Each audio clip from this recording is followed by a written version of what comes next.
दोस्तों, बढ़ती हुई टेक्नोलॉजी हमारे लिए किसी वरदान से कम नहीं है, लेकिन कभी कभी ये टेक्नोलॉजी हमारे लिए परेशानियों का सबब भी बन जाती है। कुछ ऐसा ही हुआ हमारी आज की कहानी में एक माँ के साथ, जो एक वेल डिजाइन कार में अपने बच्चों के साथ बाहर गई, लेकिन गलती से उसका बच्चा कार में फंसा रह गया। और फिर क्या हुआ, ये जानने के लिए आखिर तक हमारे साथ बने रहें। कहानी की शुरुआत होते ही दोस्तों हमें एक चमचमाती हुई कार देखने को मिलती है, जो हाल ही में मोनोलिथ ऑटोमेटिक कॉर्पोरेशन द्वारा लॉन्च की गई थी। ये बेहद ही खास कार थी। इसे व्यूमेंस के साथ हो रहे हैरेसमेंट और चोरी डकैती जैसी परेशानियों से बचने के लिए डिजाइन किया गया था। ये एक बुलेट प्रूफ कार थी और इसमें एक वॉल्ट फीचर भी था, जिसकी मदद से कार बिल्कुल किसी तिजोरी की तरह ही सेफ हो जाएगी। इसके बाद हमें दिखाई जाती है दोस्तों सैंड्रा नाम की एक खूबसूरत सी महिला, जो अपने 2 साल के क्यूट से बच्चे डेविड के साथ इंडिपेंडेंस डे के मौके पर अपनी दादी के घर जा रही है। सैंड्रा उसी कार में है जो मोनोलिथ ऑटोमोटिव द्वारा डिजाइन की गई है। ये कार सैंड्रा को उसके पति कार्ल ने गिफ्ट की थी। यहाँ हमें पता चलता है कि कार में लिलिथ नाम का एक आर्टिफिशियल इंटेलिजेंस असिस्टेंस भी है, जैसे गूगल असिस्टेंस। वैसे ही सैंड्रा लिलिथ को अपना इंट्रोडक्शन देती है। बातों ही बातों में सैंड्रा को पता चलता है कि लिलिथ कार में सवार लोगों का वेट भी बता सकती है। इसके बाद लिलिथ डेविड के बारे में भी पता लगा लेती है कि वो एक बच्चा है। इसके बाद सैंड्रा के दिमाग की बत्ती चलती है और वो बीते कुछ समय में कार में बैठे लोगों का वेट चेक करती है, जहां उसे अपने डेविड और कार्ल के अलावा किसी और का भी वेट नजर आता है, जो लग तो किसी लड़की जैसा रहा था। लेकिन ये कौन थी, सैंड्रा कुछ भी समझ नहीं पा रही थी। इतने में कार्ल का फोन आता है। सैंड्रा फोन उठाती है। कार्ल बताता है कि वो लॉस एंजलिस में एयरपोर्ट के पास एक होटल में है। यहाँ सैंड्रा को पीछे से एरोप्लेन की आवाज भी आती है। कार्ल सैंड्रा को बताता है कि तुम इसे अपने मोबाइल में दिए गए ऐप के जरिए भी कंट्रोल कर सकती हो। इतने में कार्ल के दरवाजे पर नॉक होता है और वो बिना कुछ कहे फोन काट देता है। इस पर सैंड्रा के दिमाग के तार बुरी तरह से हिल जाते हैं और वो समझ जाती है कि दाल में कुछ तो काला है। इसके बाद हमें एक गैस स्टेशन दिखाया जाता है, जहां सैंड्रा रुकती है। वो कुछ सामान लेती है। इसके बाद जब वो पेमेंट करने के लिए जाती है तो टीवी में देखती है कि एक सेफ यानी कि तिजोरी को खोलने के लिए उसे काफी ऊंचाई से नीचे फेंक दिया गया है। तभी सैंड्रा की नजर बाहर जाती है, जहां पर एक लड़का उसकी कार को एक्सप्लोर करने की कोशिश में होता है। लेकिन सैंड्रा कार का फुली सिक्योर फीचर ऑन कर देती है। इतने में वहां पर एक लड़का आता है और सैंड्रा से कहता है कि मैं आपका बहुत बड़ा फैन हूँ। असल में सैंड्रा एक सिंगर है, लेकिन दोस्तों डेविड के जन्म के बाद से ही उसने सिंगिंग छोड़ रखी है। अब वो बाहर जाने लगती है, लेकिन तभी वो देखती है कि डेविड वहां नहीं है। सैंड्रा घबरा जाती है और डेविड को ढूंढने लगती है। जब वो बाहर जाकर देखती है तो पाती है कि कुछ लड़कियां डेविड को अपनी कार में बैठाकर उसके साथ खेल रही हैं। ये सब देखकर सैंड्रा का गुस्सा 7वें आसमान पे पहुंच जाता है, क्योंकि वो इतनी देर से डेविड को ढूंढ रही थी, लेकिन इन लड़कियों ने उसे डेविड के बारे में नहीं बताया। इसलिए सैंड्रा उन लड़कियों को बुरा भला कहकर वहां से चली जाती है। सैंड्रा अपनी कार में बैठी ही होती है कि तभी इन लड़कियों के बॉयफ्रेंड सैंड्रा की कार की तरफ आते हैं। लेकिन यहाँ सैंड्रा कार के वॉलेट फीचर को ऑन कर देती है और ये लोग हाथ पर हाथ रखे देखते रह जाते हैं।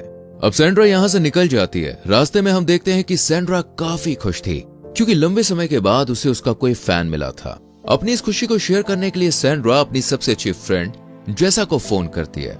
वो जेसा से ये सब शेयर कर ही रही थी कि तभी उसे एरोप्लेन की आवाज सुनाई देती है। जैसी कार्ल के पीछे से आ रही थी। सैंड्रा जेसा से पूछती है कि तुम कहाँ हो। इस पर जेसा कुछ ठीक ठीक जवाब नहीं देती और फोन को कट कर देती है। लेकिन अब सैंड्रा समझ चुकी थी कि उसका पति उसे चीट कर रहा है। सैंड्रा बहुत गुस्से में होती है, इसलिए वो अपनी दादी के घर पहुंचने के बावजूद वहां कार में लॉस एंजलिस का डेस्टिनेशन सेट करती है और अपनी दादी के घर के बाहर से ही निकल जाती है। इस दौरान सैंड्रा कार्ल को फोन कर रही थी, लेकिन कार्ल उसका फोन नहीं उठा रहा था। अब वो अपना फोन भी डेविड के हाथों में दे देती है। सैंड्रा आगे बढ़ रही थी कि तभी लिलिथ उसे बताती है कि आगे जाम लगने वाला है। इस पर सैंड्रा उसे शॉर्टेस्ट वे बताने को कहती है और लिलिथ के हिसाब से सैंड्रा उस कच्चे रास्ते से आगे बढ़ना शुरू कर देती है। इस कच्चे रास्ते पर सैंड्रा के अलावा और कोई भी नहीं था और अब रात भी हो चुकी थी। लेकिन तभी सैंड्रा को लाइट चलती हुई नजर आती है। वो सोचती है कि ये कोई पावर स्टेशन होगा, लेकिन अफसोस वो तो एक पावर हाउस था। सैंड्रा यूं ही आगे बढ़ती रहती है, लेकिन वो बहुत ज्यादा परेशान थी, इसलिए सिगरेट जलाने लगती है। लेकिन लिलिथ धुआं डिटेक्ट करके वार्निंग देने लगती है। अब सैंड्रा जो पहले से ही गुस्से में थी, वो लिलिथ से कहती है कि कार का एआई सिस्टम बंद कर दो। लिलिथ भी ऐसा ही करती है, लेकिन धुएं की वजह से डेविड को खांसी होने लगती है, इसलिए सैंड्रा सिगरेट फेंक देती है।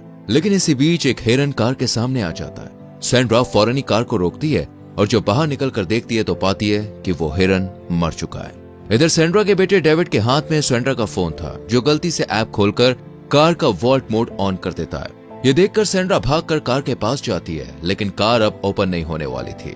सैंड्रा डेविड को समझाने की कोशिश करती है, लेकिन डेविड बहुत छोटा और बहुत मासूम था। उसे यह मालूम नहीं था कि उसने क्या किया, और न उसे ये मालूम था कि अब आगे क्या करना है। तभी डेविड के हाथ से मोबाइल नीचे गिर जाता है। अब सैंड्रा बुरी तरह से फंस चुकी थी, लेकिन वो हिम्मत नहीं हारती और एक बड़ा सा पत्थर लाकर कार के शीशे पर दे मारती है। लेकिन इससे कुछ भी नहीं होने वाला था, क्योंकि कार बुलेट प्रूफ थी। इधर डेविड भी कार में बैठे बैठे रोने लगता है। इसलिए सैंड्रा अब उस पावर हाउस की तरफ जाती है जो उसे रास्ते में मिला था, ये सोच के कि शायद कोई मदद मिल जाए। लेकिन इस पावर हाउस में कोई भी नहीं होता सिवाय एक फोन के, जो कि इंडिपेंडेंस डे की वजह से बंद था। लेकिन सैंड्रा यहाँ से खाली हाथ नहीं जाती है। वो एक टॉर्च और बड़ी सी रिंच उठाती है और वहां से निकल जाती है। वापस आकर सैंड्रा कार के ऊपर चढ़ती है और शीशे को तोड़ने की कोशिश करने लगती है। लेकिन तभी यहाँ पर एक भयानक सा डॉग आ जाता है, जो आज पूरा मूड बना के आया था, इस महिला को तो मैं नोच ही लूंगा। लेकिन सैंड्रा भी दोस्तों हिम्मत नहीं हारती और उसे रफा दफा कर देती है। इसके बाद वो शीशे को तोड़ने की भी कोशिश करती है, लेकिन उससे कुछ होता नहीं है।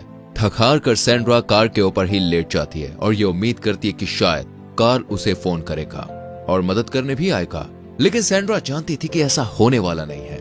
यहाँ सैंड्रा की आंख लग जाती है और जब खुलती है तो वो देखती है सूरज तेजी से चमक रहा है। सैंड्रा को याद आता है कि यहाँ आते वक्त उसने एयरपोर्ट 1 का कोई बोर्ड भी देखा था, यानी अब उसे मदद चाहिए तो वो पॉइंट ढूंढना होगा। इसके बाद सैंड्रा डेविड को देखती है और फिर उसे अकेला इस सुनसान रोड पर छोड़कर एयरपोर्ट ढूंढने के लिए निकल पड़ती है। गर्मी बहुत तेज थी और सैंड्रा काफी चल भी ली थी, इसलिए अब उसे प्यास लगने लगती है।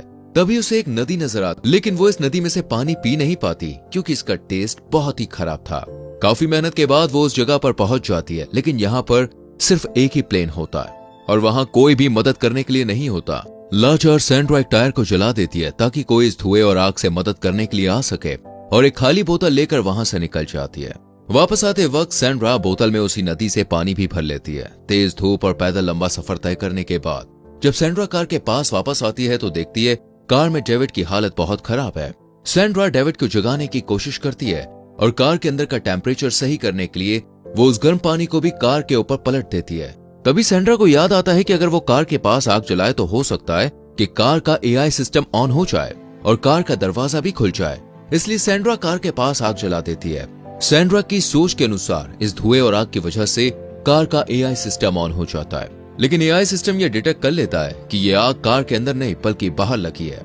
इसलिए कार का टेम्परेचर अब और बढ़ने लगा था, क्योंकि अंदर के वेंटिलेशन को बनाए रखने के लिए जो फैन चल रहा था अब वो बंद हो चुका था। सैंड्रा समझ जाती है कि अब डेविड के लिए ज्यादा खतरा है, इसलिए वो दोबारा से उस रिंच से कार के शीशे पर वार करती है।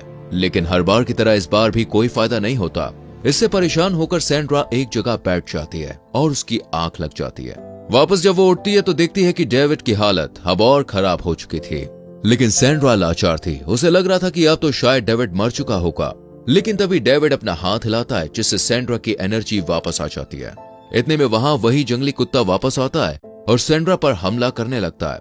सैंड्रा कुत्ते से बचने के लिए कार के नीचे चली जाती है, जिसके बाद वो कुत्ता हिरन की बॉडी को खाने लगता है, जिस वजह से कार पीछे की तरफ जाने लगती है। ये देखकर सैंड्रा घबरा जाती है और कार को पीछे जाने से रोकने लगती है। कार को रोकने के बाद सैंड्रा एक जगह बैठी होती है। तभी उसे वो टीवी याद आती है जो उसने उस पावर स्टेशन पर देखी थी, और वो सोचती है कि अगर वो इस कार को नीचे फेंक देती है तो हो सकता है कि कार के दरवाजे खुल जाएं और कार में मौजूद सेफ्टी फीचर्स डेविड को बचा लेंगे। वैसे भी डेविड को सीट बेल्ट से अच्छे से बांधा गया है। इसके बाद सैंड्रा कार को खाई में फेंक देती है और तभी कार का एआई सिस्टम ऑन हो जाता है, जिसके बाद कार में मौजूद सभी फीचर्स इंसान को बचाने में लग जाते हैं, यानी कि अब डेविड सेफ था। इधर सैंड्रा भागते हुई खाई में नीचे जाती है और लकीली यहाँ कार के दरवाजे भी खुल जाते हैं, जिसके बाद सैंड्रा डेविड को बाहर निकाल लेती है। अब सैंड्रा को लगता है कि कार तो खराब हो चुकी होगी, लेकिन कार अब भी बिल्कुल सही थी। इसलिए सैंड्रा फौरन ही कार में बैठती है और वहां से निकल जाती है। कुछ देर बाद हमें हॉस्पिटल दिखाया जाता है जहां सैंड्रा और डेविड थे और दोनों बिल्कुल सेफ थे। ये देखकर सैंड्रा बहुत खुश होती है, लेकिन सैंड्रा और कार्ल के रिश्ते का क्या हुआ या कार्ल कहाँ है, ऐसा कुछ भी बताया नहीं जाता है। और इसी के साथ यहाँ पर यह कहानी खत्म हो जाती है। वैसे आपको क्या लगता है इसके आगे क्या हुआ होगा, कमेंट कीजिएगा। मूवी की एक्सप्लेनेशन अच्छी लगी हो तो दोस्तों वीडियो को लाइक और शेयर भी करना, और आने वाली वीडियोस को देखने के लिए हमारे चैनल को सब्सक्राइब करके बेल आइकॉन प्रेस करें। मिलते हैं अगली वीडियो में, बाय बाय।